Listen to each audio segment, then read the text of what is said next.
Bismillahirrahmanirrahim. Assalamu alaikum. Dear students, I am Dr. Zawar Hussain, Assistant Professor of Zoology in Division of Science and Technology, University of Education, Lahore. In this lecture, you will learn about the theory of continental drift. What is this theory? How it was developed?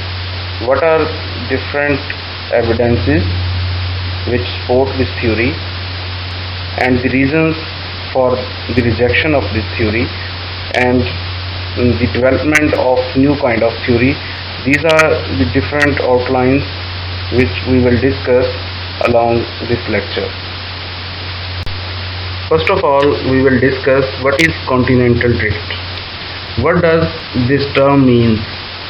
Continental drift is the movement of Earth's continents relative to each other.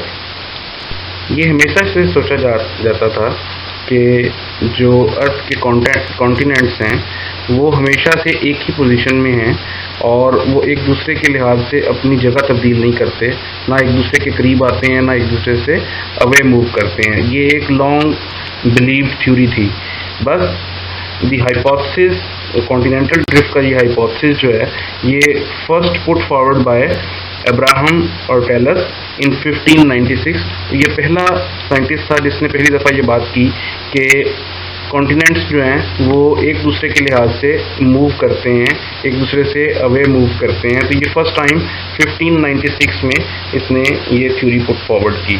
लेकिन इस theory के बावजूद भी ये concept जो है वो इतना डेवलप नहीं हो सका और इसकी डिटेल्स जो हैं वो इस तरह से एक्सप्लेन नहीं की गई जिस तरह के 1912 में फर्स्ट टाइम एल्फ्रेड वेगनर ने ये थ्योरी पेश की और ये थ्योरी उसी के नाम से मंसूब की गई कि उसने फर्स्ट टाइम ये एक्सप्लेन किया कि किस तरह से कॉन्टिनेंट एक दूसरे के लिहाज से मूव करते हैं और इसकी मूवमेंट की रीजंस क्या हैं, उसके पास क्या एविडेंस हैं जो कि इस चीज़ को सपोर्ट करते हैं कि कॉन्टिनेंट्स हमेशा से एक स्टेबल फॉर्म में नहीं थे बल्कि वो हमेशा से एक दूसरे से अवे मूवमेंट की पोजीशन में थे और जो करंट पोजीशन है बेसिकली ये एक दूसरे की रिलेटिव मोशन की वजह से आज इस पोजीशन पे हैं। ये कुछ in this slide you can see supercontinent Pangaea.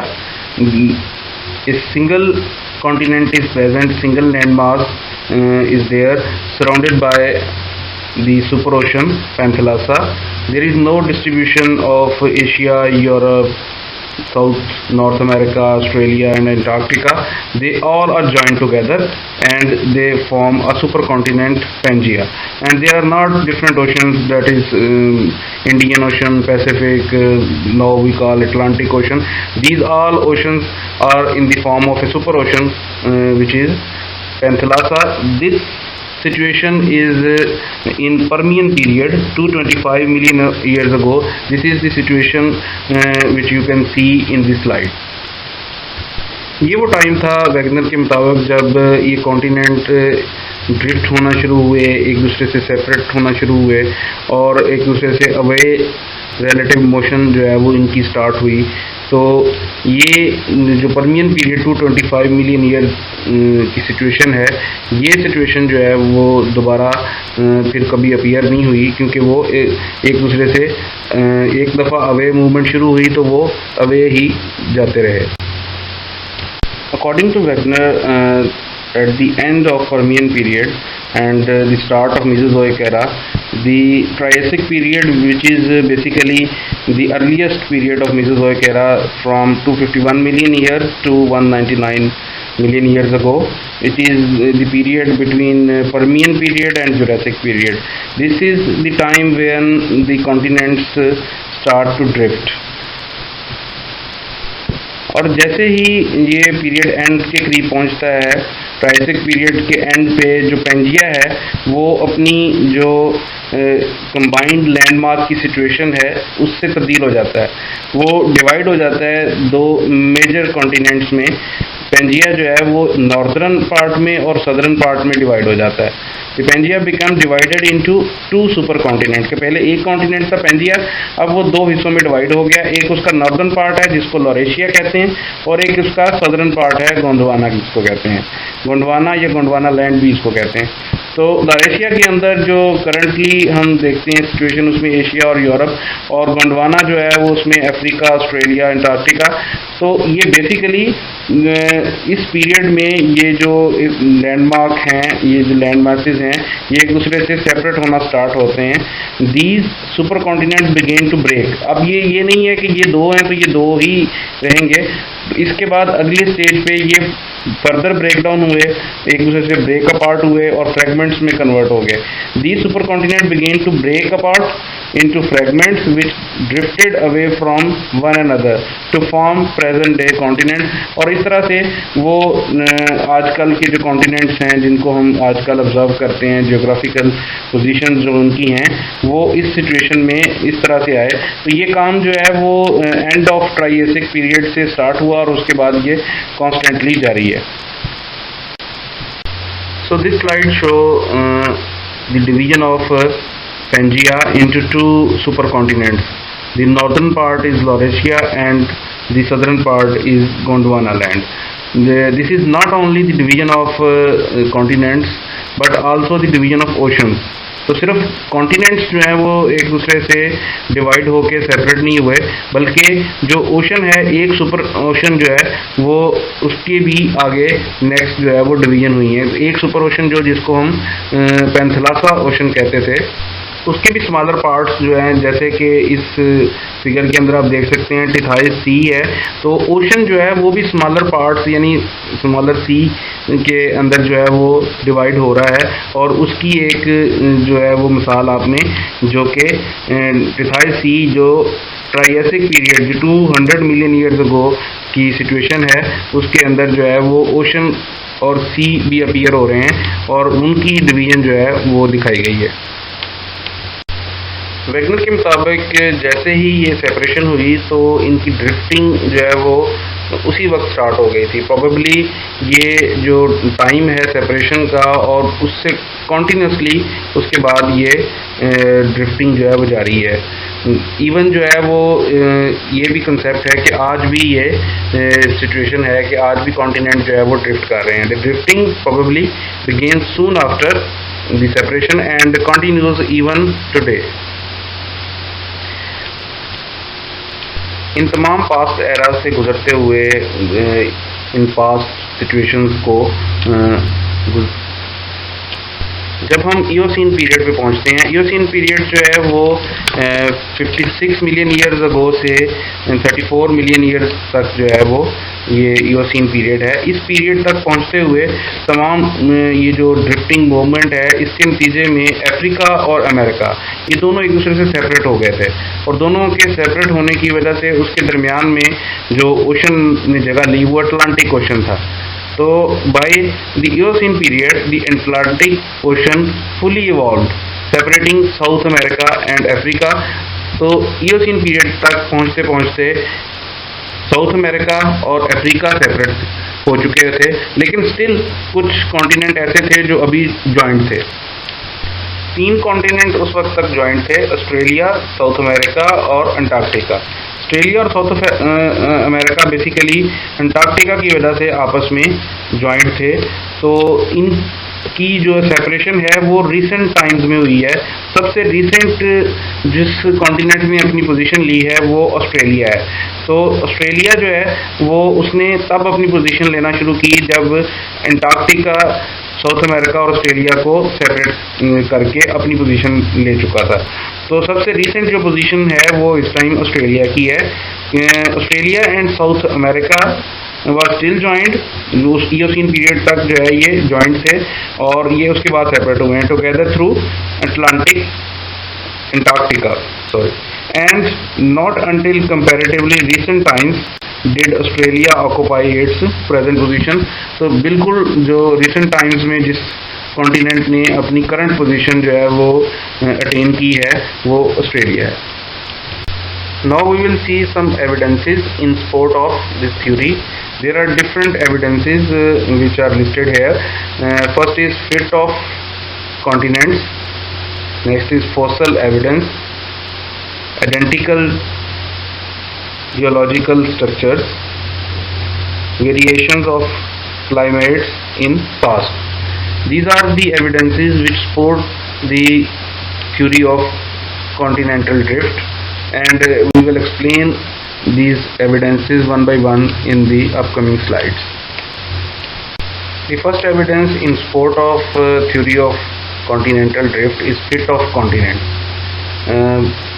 इस चीज़ को देखा जाए कि अगर हम east coast of South America को अगर हम जिक्सा पजल की तरह फिट करने की कोशिश करें तो बिल्कुल वो एग्जैक्ट फिट हो जाता है।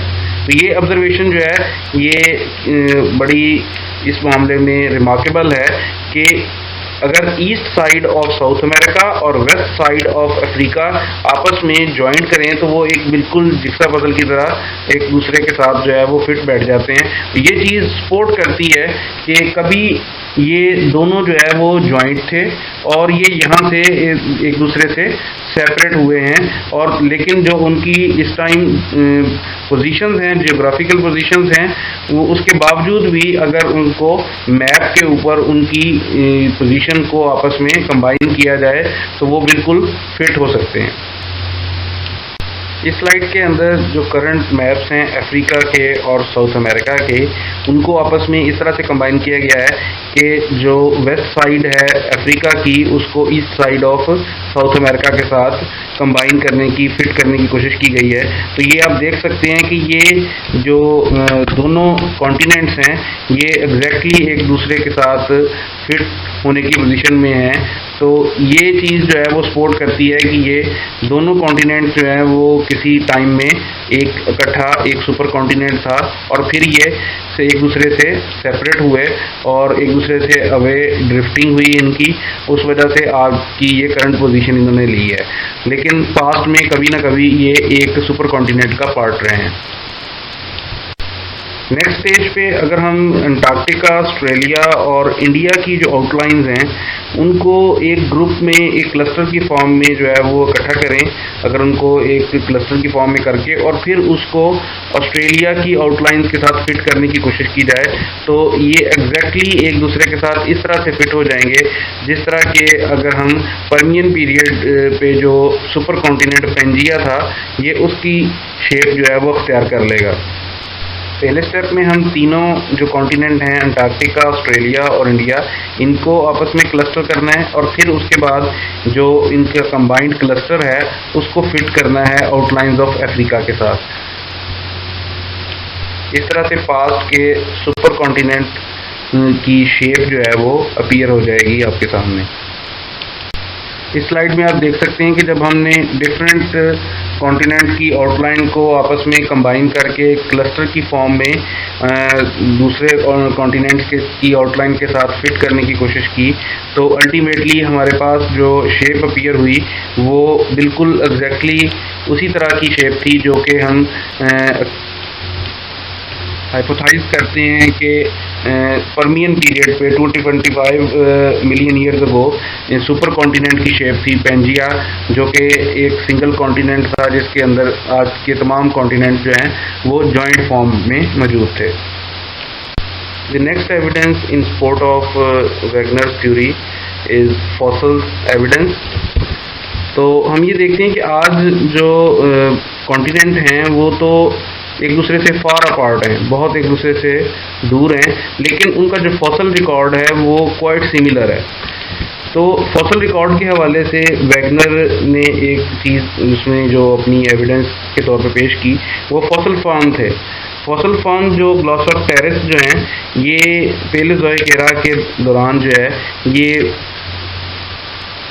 वाइडली डिस्ट्रीब्यूटेड थे, Africa, Australia, India, south America, तो इन तमाम रीजन्स में ये इनके फॉसिल्स मिलते हैं। तो ये इन तमाम जगहों पे इनके फॉसिल्स का मिलना जो है ये वैगनर के मुताबिक एक एविडेंस है पेंजिया की एग्जिस्टेंस की। तो उसने पैंजिया की एग्जिस्टेंस को सपोर्ट करने के लिए फॉसल रिकॉर्ड्स का जो है सहारा लिया और उसमें फॉसल फर्न जो ग्लोसोप्टेरस है उसको यूज़ किया कि क्योंकि इसके फॉसल जो हैं वो जो तमाम डिफरेंट कॉन्टिनेंट से मिलते हैं, इंडिया से, अफ्रीका से, ऑस्ट्रेलिया से, उनका रिकॉर्ड अगर आपस में कंपेयर किया जाए तो वो एक दूसरे से बिल्कुल सिमिलर हैं। इसका मतलब है कि ये सारे कॉन्टिनेंट्स जो हैं ये उस दौर में, जिस दौर के ये फॉसल्स हैं, उस दौर में ये सारे कंबाइंड थे और एक ही कॉन्टिनेंट था जिसको उसने पैंजिया का नाम दिया। फर्दर फॉसल एविडेंस के बारे में देखें कि उनकी सपोर्ट जो है वो वैगनर की थ्योरी के हवाले से, तो एक क्लासिक एग्जांपल हमारे सामने आती है जो कि मीजोसॉर्स हैं। मीजोसॉर्स रेप्टाइल हैं, डायनासोर्स हैं जो कि एक्वाटिक डायनासोर्स हैं। उनके फॉसल जो हैं वो लिमिटेड हैं साउथ अमेरिका और अफ्रीका के अंदर। तो ये दो कॉन्टिनेंट्स हैं जिनके अंदर ये एक्वाटिक डायनासोर्स जो हैं वो पाए जाते हैं। और अगर ओवरऑल भी देखा जाए तो ट्राइएसिक पीरियड जो है, ट्राइएसिक पीरियड मतलब 251 से 199 मिलियन ईयर्स अगो का जो पीरियड है उसमें 34% जो रेप्टेलियन फौना है वो सेम है साउदर्न कॉन्टिनेंट्स के बारे में, कि वो अफ्रीका और साउथ अमेरिका जो है उनका जो ट्राइएसिक रेप्टेलियन फाना है उनके फॉसल एविडेंस ये शो करते हैं कि ये दोनों कॉन्टिनेंट जो हैं वो कंबाइंड फॉर्म में किसी टाइम में दोनों कंबाइंड फॉर्म में मौजूद थे और इनका फाना जो है वो एक दूसरे से सिमिलर है।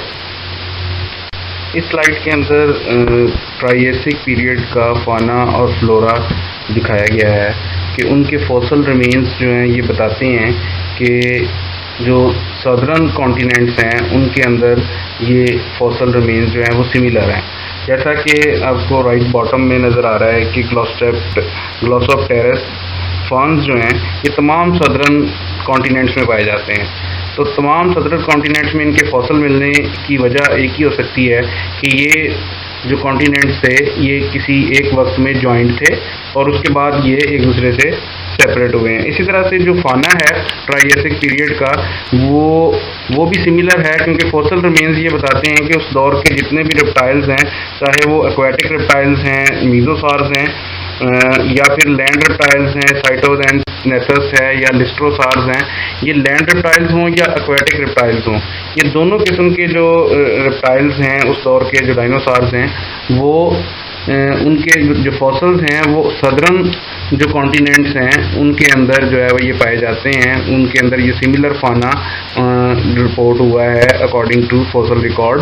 तो ये चीज़ जो है वो एविडेंस के तौर पे पेश की जाती है कि ये तमाम कॉन्टिनेंट्स जो हैं ये once in a past period जो है वो आपस में जॉइंट थे और ये तमाम एनिमल्स और प्लांट्स जो हैं वो एग्जिस्ट करते थे इस जॉइंट कॉन्टिनेंट पे और बाद में ये कॉन्टिनेंट एक दूसरे से सेपरेट हुए हैं। तो ये हमें फॉसल्स जो हैं अब अलग अलग जियोग्राफिकल पोजीशन में मिलते हैं।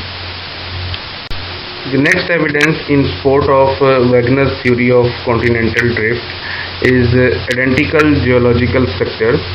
Identical geological structures का मतलब ये है कि जो रॉक्स पाई जाती हैं डिफरेंट कॉन्टिनेंट्स के ऊपर, अगर उनको हम स्टडी करें कि एक कॉन्टिनेंट के किसी पर्टिकुलर रीजन में जो रॉक्स हैं उनको क्लोजली मैच करना चाहिए किस रीजन के साथ जो एडजेसेंट पोजीशन पे है, मैचिंग कॉन्टिनेंट का जो रीजन है उन दोनों रीजन्स का जो रॉक का स्ट्रक्चर है, उसकी टाइप है और उसकी एज है, ये आपस में क्लोजली मैच करनी चाहिए। अगर ये आपस में क्लोजली मैच करते हैं तो ये इस चीज़ की सपोर्ट में बात जाएगी कि ये दोनों एरियाज जो हैं वो वंस इन अ पास्ट जो हैं वो आपस में जॉइंट थे और इस वजह से इन पे पाई जाने वाली जो रॉक्स हैं उनका स्ट्रक्चर, टाइप और उनकी एज जो है वो आपस में मैच करती है। तो इसके बारे में जो कुछ माउंटेन चेन्स हैं उनके बारे में नेक्स्ट स्लाइड में हम अभी देखते हैं।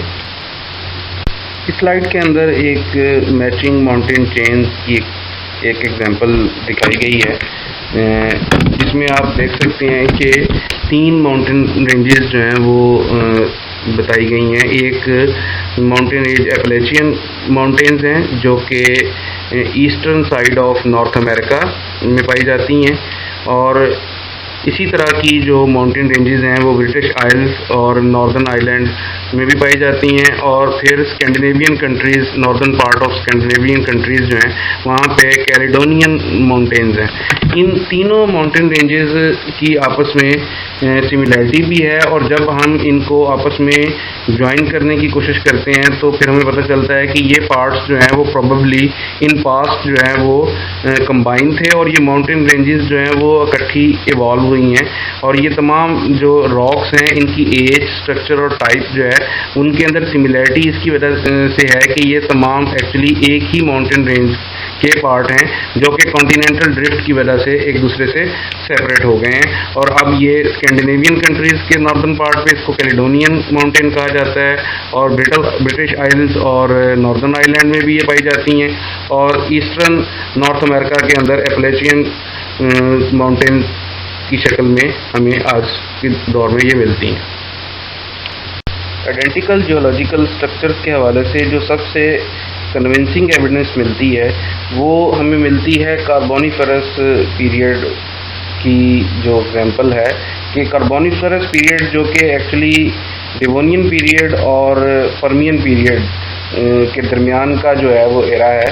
ये तकरीबन 60 मिलियन ईयर का एरा है, जिसमें 358 मिलियन ईयर्स अगो से लेकर 298 मिलियन ईयर्स अगो के दरमियान में जो एरा है ये कार्बोनिफेरस पीरियड है। ये कार्बोनिफेरस पीरियड के दौरान जो रॉक्स की डेवलपमेंट हुई है तो उनके रॉक्स का सीक्वेंस, और इस रॉक्स के सीक्वेंस के साथ साथ जो है वो डिपॉजिट्स हुए हैं कोल के। तो कोल डिपॉजिट्स और सीक्वेंस ऑफ रॉक्स, ये दो चीज़ें जो हैं वो एक ही वक्त में हुई हैं। तो ये चीज़ें बहुत सिमिलर हैं इन तमाम कॉन्टिनेंट्स के अंदर। तो ये देखा गया है कि जो कोल डिपॉजिट्स हैं ऑस्ट्रेलिया के अंदर, इंडिया के अंदर, अंटार्कटिका और साउथ अफ्रीका और साउथ अमेरिका, इन तमाम कॉन्टिनेंट्स के अंदर जो कोल डिपॉजिट्स हैं, कार्बोनिफेरस पीरियड के जो कोल डिपॉजिट्स हैं और जो रॉक्स का सीक्वेंस है वो आपस में बिल्कुल मिलता जुलता है, बिल्कुल सिमिलर है। तो ये चीज़ ये बताती है कि ये तमाम के तमाम कॉन्टिनेंट जो हैं वो एक्चुअली किसी एक टाइम में इकट्ठे थे, और वो टाइम था कार्बोनिफेरस पीरियड जो कि परमियन पीरियड से पहले का पीरियड है। तो इस पीरियड पे ये तमाम, क्योंकि कॉन्टिनेंट एक ही कॉन्टिनेंट का पार्ट थे, तो उस वक्त ये कोल डिपॉजिट्स डेवलप हुए और उस वक्त ये रॉक्स का सीक्वेंस डेवलप हुआ, और वो आज हमें ये एक एविडेंस के तौर पे मिलता है कि ये तमाम कॉन्टिनेंट्स जो हैं वो वंस इन अ पास्ट जो है वो आपस में जॉइंट थे। ये जो कोल डिपॉजिट्स हैं ये सबसे पहले जो है वो उड़ीसा, वेस्ट बंगाल जो इंडिया का पार्ट है वहाँ पे ये सबसे पहले स्टडी किए गए, और वहाँ पे एक ट्राइब आबाद था उस वक्त जिसको गोंड कहते हैं।